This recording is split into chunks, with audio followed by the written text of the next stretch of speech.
गणेशपुर नामक एक सुंदर सा गांव था। वहाँ राम और श्याम दो दोस्त रहते थे।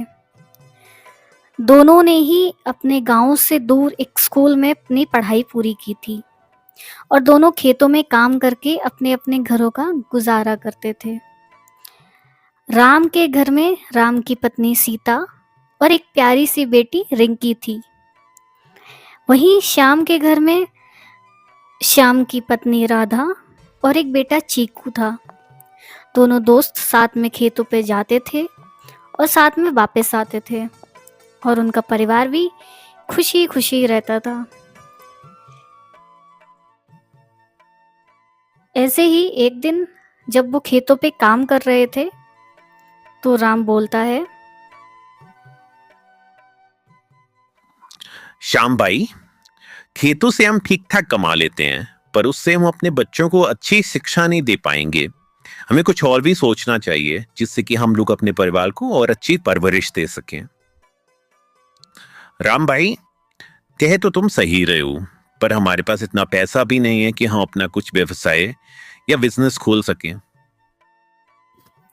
राम और श्याम थोड़ी देर सोचते हैं कि ऐसा क्या किया जाए जिससे कि और इनकम थोड़ी बढ़ जाए। थोड़ी देर सोचने के बाद श्याम, ये आइडिया काम करेगा। अरे श्याम, क्या बोल रहे हो? कुछ सोचा है कि क्या करना है? हाँ राम, तुम्हें याद है जो अपना बसंत है जो गांव में रहता है, वो जंगल में जाकर लकड़ी काटकर शहर में बेचता है और इससे उसकी अच्छी खासी कमाई हो जाती है। क्यों ना हम लोग भी वही करें? अरे हाँ, ये तो मैं भूल ही गया था। और हम अपने खेतों को भी अच्छे से देखते रहेंगे साथ के साथ। फिर ये सोच के कि कल से लकड़ी काटने जाएंगे, दोनों अपने अपने काम में लग जाते हैं और शाम को दोनों अपने अपने घर में वापस चले जाते हैं और शाम को खाना खाते हैं और फिर सो जाते हैं। सुबह होते ही राम और श्याम दोनों लकड़ी काटने के लिए जंगल की तरफ निकल पड़ते हैं। थोड़ी देर में दोनों जंगल में पहुंच जाते हैं, पर ये क्या, वो निकले तो दिन में थे पर यहाँ रात कैसे हो गई।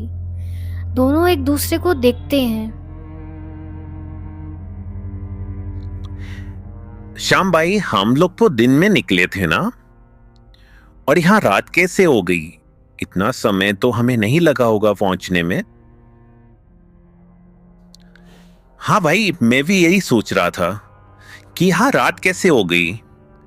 चलो कोई बात नहीं, हो सकता है जंगल ज्यादा घना है तो रोशनी नहीं आती होगी यहाँ।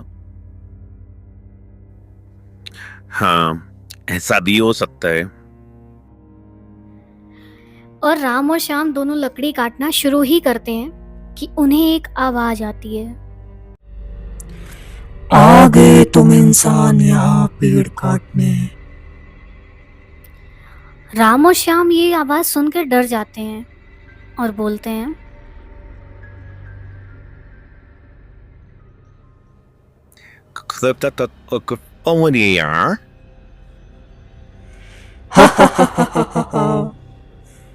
मैं तो यही हूँ तुम्हारे सामने। कौन हो तुम? कहाँ हो तुम? सामने क्यों नहीं आती? हो तुम तो सामने आओ। राम के इतना कहते ही हवा में कुल्हाड़ी उड़ने लगती है। दोनों राम और श्याम डरकर बैठ जाते हैं। हिम्मत करते हुए श्याम बोलता है, तुम जो कोई भी हो, सामने हो और हमें बताओ कि तुम हमें क्यों परेशान कर रही हो। मैं जंगल में हरे पेड़ों की रक्षा करती हूँ, तुम जैसे इंसानों से। मैं यही पेड़ों पे रहती हूँ। तुम इंसान कभी भी आते हैं और पेड़ों को काटने लगते हैं। तुम्हें क्या लगता है कि पेड़ों को काटकर तुम लोग बहुत खुश हो जाओगे? पर तुम कौन हो? सामने क्यों नहीं आती? हम लोग वादा करते हैं आज के बाद जंगल की तरफ कभी नहीं आएंगे, और अगर आए तो हरे पेड़ को कभी नहीं काटेंगे, कसम से। अरे श्याम, तुम भी तो कुछ बोलो। हाँ, राम जो भी कह रहा है वो सही है, और हम कभी नहीं आएंगे जंगल में।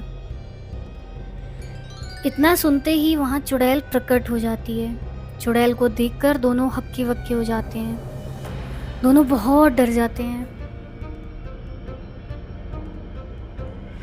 डरो नहीं, हम तुम्हारा कुछ नहीं बिगाड़ेंगे।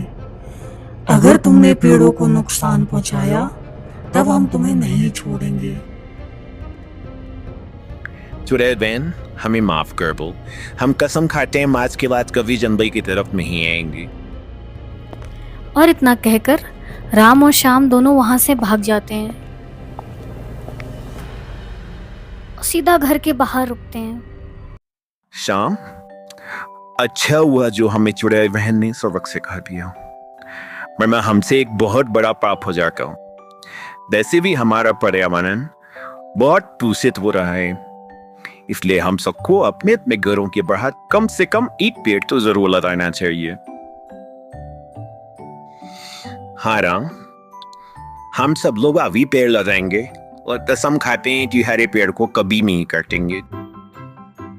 थोड़ी देर बाद राम और श्याम का पूरा परिवार अपने अपने घर के बाहर एक एक पेड़ लगाते हैं। तो दोस्तों, इस कहानी से हमें ये शिक्षा मिलती है कि हमें हरे पेड़ों को नहीं काटना चाहिए और नए पेड़ लगाने चाहिए। जब चुड़ैल को ये बात पता है तो हम इंसान होकर तो अपने पर्यावरण को सुरक्षित रख ही सकते हैं ना। तो आज से हम लोग कसम खाते हैं कि हम लोग अपने अपने घरों के बाहर एक एक पेड़ जरूर लगाएंगे। एसके एनिमेशन जंक्शन की तरफ से आप सभी को बहुत बहुत बहुत बहुत धन्यवाद ये वीडियो पूरी देखने के लिए।